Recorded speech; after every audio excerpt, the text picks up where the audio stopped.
चलिए,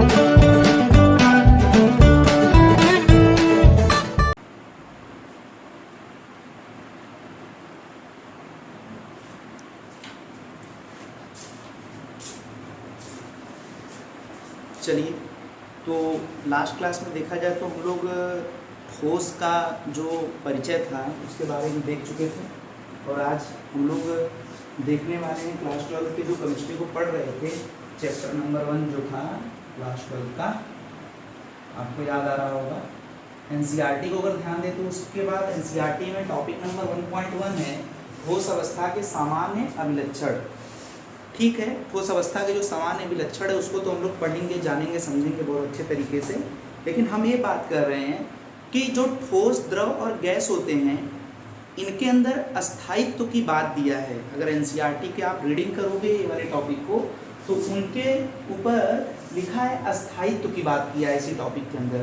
तो आप एक बात बताइए, कोई ठोस हुआ या द्रव हुआ या गैस हुआ, उनके अंदर कण मौजूद होते हैं। अगर उनके अंदर कण मौजूद होते हैं तो अब बात ये आता है कि वो कण कहते हैं कि जितना कम दोलन करेंगे, जितना कम क्या करेंगे, दोलन करेंगे। ठोस हो चाहे द्रव हो चाहे गैस हो, वो जो कण रहते हैं वो अपनी जगह क्या करते हैं, वाइब्रेट करते हैं। इसी को हिंदी में कहते हैं दोलन करना। मतलब ऐसे ऐसे ऐसे ऐसे क्या करते रहते हैं, वाइब्रेट करते रहते हैं। जैसे ठोस है, बहुत सारे उसके अंदर कण हैं, तो वो कण क्या करते रहते हैं, दोलन करते रहते हैं। तो कहते हैं कि अगर उष्मयी ऊर्जा, हम क्या बोल रहे हैं, उष्मयी ऊर्जा, ये बात थोड़ा सा आप इसको अगर ध्यान में रखेंगे तो बड़ा बेहतर रहेगा। उष्मयी ऊर्जा अगर कम रहेगा, जिसको बोलते हैं इंग्लिश में हीट एनर्जी, क्या बोलते हैं, हीट एनर्जी। उष्मयी ऊर्जा को इंग्लिश में हम लोग बोलते हैं हीट एनर्जी। ये बात आपको कोई बताता नहीं है, आप इस बात को ध्यान में रखिएगा। तो कहते हैं कि ठोस, द्रव, गैस के अंदर जो उष्मयी ऊर्जा होती है ठोस की सबसे ज्यादा कम होती है। क्यों? क्योंकि ठोस के जो कण होते हैं वो अपने एकदम स्थान पर ही दोलन करते रहते हैं, इधर उधर जा नहीं पाते हैं। इस वजह से जो ठोस होता है वो ठोस, द्रव और गैस में सबसे ज्यादा क्या होता है, ठोस अस्थाई होता है। ये बात आपके दिमाग में हमेशा रहना चाहिए कि उष्मयी ऊर्जा कम होने के कारण ठोस क्या रहता है, अस्थाई रहता है। अस्थाई को इंग्लिश में बोलते हैं स्टेबलाइज्ड। आइए देखिए, तो ठोस अवस्था के सामान्य अभिलक्षण की बात करें तो ठोस अवस्था के सामान्य अभिलक्षण आप बहुत पहले भी पढ़ चुके होंगे, ऐसा नहीं कि पहली बार हम पढ़ रहे हैं। अगर किताब आपके पास होगा एनसीईआरटी का टॉपिक नंबर यहाँ पर लिखे 1.1 पढ़ रहे हैं हम लोग।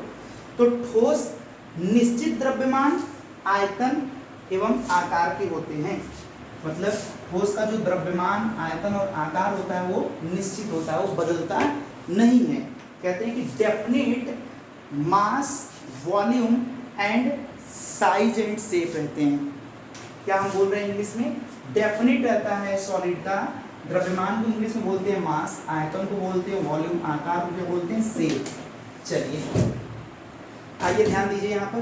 दूसरा क्या है, अंतरा आणविक दूरियां बहुत लघु होती हैं। मतलब अंतरा आणविक दूरियां मतलब जो ठोस होते हैं, ठोस के अंदर जो कण मौजूद होते हैं, एक कण और दूसरे कण के बीच में जो दूरी रहता है वो बहुत ही कम होता है। यह बातें हो रही हैं ठोस, द्रव और गैस के अपेक्षा की बातें हो रही हैं। दूरियां यानी कि द्रव और गैस के अपेक्षा ठोस के अंदर बहुत ही क्या रहती हैं, कम रहती हैं।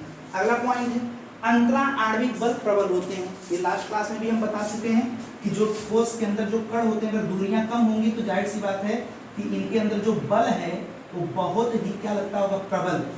चलिए अगला, फर्स्ट पॉइंट क्लियर हो गया, सेकंड, थर्ड भी हो गया। अब फोर्थ पॉइंट पर हम लोग चलते हैं।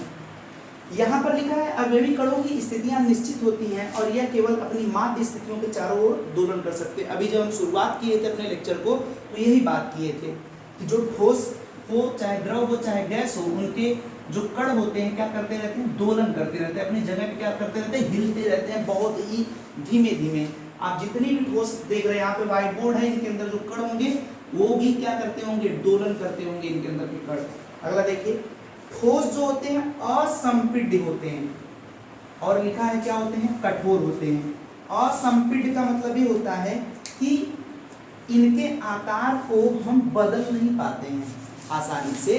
असंपीड्य का मतलब होता है आकार और आकृति को हम बदल नहीं पाते हैं ठोस को, और ठोस जो होता है वो क्या होता है, कठोर होता है। और ये जितनी भी बातें यहाँ पर हम किए हैं उनमें सबसे शुरुआत की बातें आपको ध्यान में रखनी है कि ऊष्मयी ऊर्जा जो ठोस की होती है वो सबसे कम होती है। इस वजह से ठोस द्रव गैस में जो ठोस होता है वो सबसे ज़्यादा क्या होता है, अस्थायी होता है।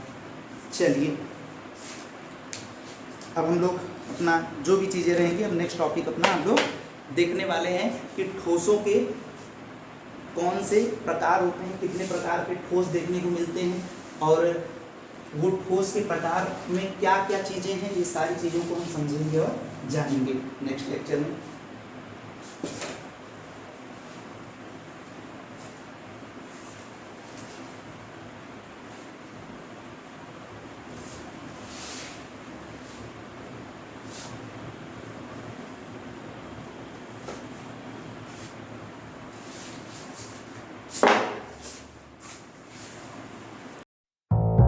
Thank you.